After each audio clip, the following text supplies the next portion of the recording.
যেমন দেখছিলেন ইসলামী আন্দোলন বাংলাদেশ আগে আমরা দেখছিলাম সেখান থেকে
আপনারা দেখেছেন হাসপাতালের আয়া এই নির্বাচনে প্রার্থী হয়েছে, একজন ভিক্ষুক এই নির্বাচনে প্রার্থী হয়েছে। যখন দেশের বড় বড় দলগুলো নির্বাচন বর্জন করে তখন তারা এমপি হওয়ার স্বপ্ন দেখে তারা বলে শেখ হাসিনার আশ্বাসে আশ্বস্ত হয়ে নাকি তারা প্রার্থী হয়েছে। প্রার্থী হওয়ার নাগরিক অধিকার সমান আছে, কিন্তু নির্বাচনে এই অবস্থায় কখন গিয়ে পৌঁছে যখন দেশের সিংহভাগ রাজনৈতিক দল সিংহভাগ ব্যক্তিত্বরা এই নির্বাচনকে বর্জন করে। বন্ধুগণ, এতদিন আমরা বলতাম আওয়ামী লীগ চোর, আওয়ামী লীগের এমপিরা চোর, এখন আমাদের বলা লাগে না। শেখ হাসিনা রাস্তা উন্মুক্ত করে দিয়েছেন, স্বতন্ত্র প্রার্থী হওয়ার সুযোগ দেওয়ার কারণে এক প্রার্থী আর এক প্রার্থীকে ঘায়েল করার জন্য, এক প্রার্থী আর এক প্রার্থীর উপর বিজয় লাভ করার জন্য সাধারণত কি করে থাকে, পূর্বের প্রার্থী যত ক্ষতি আছে তা প্রকাশ করে। এই স্বতন্ত্র প্রার্থীরা এখন বলে বেড়াচ্ছে বিগত সময়ে আওয়ামী লীগের এমপিরা চাল চোর, ডাল চোর, তেল চোর। সর্বশেষ আমরা দেখেছি নোয়াখালীতে এক এমপি মসজিদের টাকা চুরি করেছে তার প্রার্থীরা ফিরিয়ে আনার জন্য। সুতরাং এই চোরদের স্বর্গরাজ্য বাংলাদেশে আর বেশি দিন স্থায়ী হতে দেওয়া হবে না। সময় থাকতে সাবধান হন। 2006-এর নির্বাচনের তফসিল কিভাবে বাতিল করা হয়েছিল আমরা সেই ইতিহাস জানি, সেই পথ আমরা চিনি। সুতরাং ভালো ভালো যদি নির্বাচনের তফসিল বাতিল না করা হয়, কেমনে বাতিল করতে হয় বিশ্বাস চরমায় সেই রাস্তা খুঁজে বের করবেন ইনশাআল্লাহ। সোনালী বন্ধুগণ, আজকের এই বিক্ষোভ মিছিল পরবর্তী সমাবেশে এখন আজকের সমাবেশের প্রধান অতিথি ইসলামী আন্দোলন বাংলাদেশের প্রেসিডিয়ামের অন্যতম সদস্য মাওলানা সৈয়দ মোসাদ্দেক বিল্লাল মাদানীর দোয়া মোনাজাতের মাধ্যমে আজকের কার্যক্রম সমাপ্ত হবে। আমার আপনারা জানেন যে বর্তমান সরকার আওয়ামী লীগ সরকার পাতানো নির্বাচন, একটা ধোঁকাবাজি নির্বাচন শুরু করছে 14-18 মতো।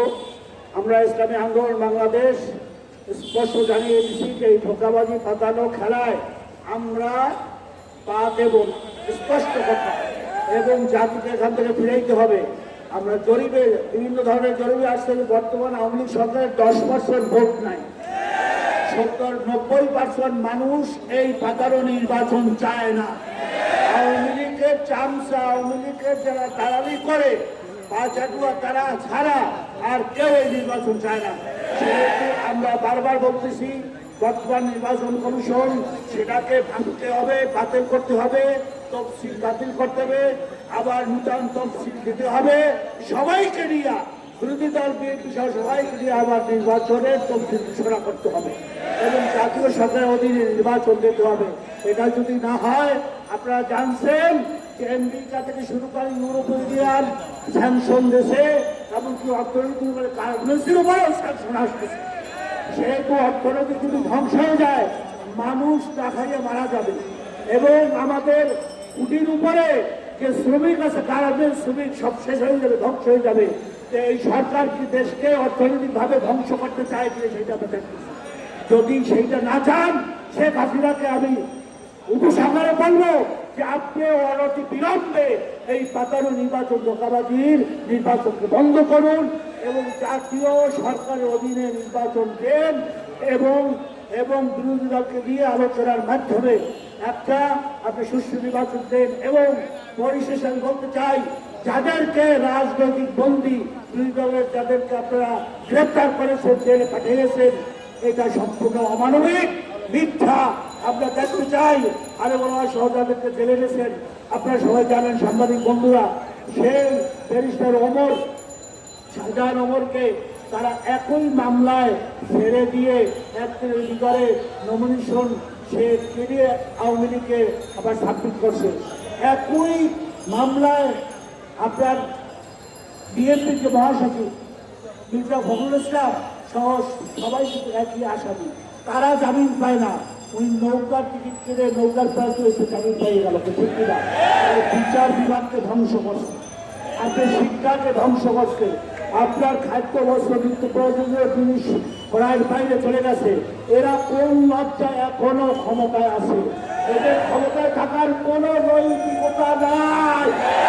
এদেরকে বিদায় দিতেই হবে, এদেরকে বিদায় দিতেই হবে এবং আগামী 7ই জানুয়ারি নির্বাচনকে প্রতিহত করতে হবে। আপনারা আজকে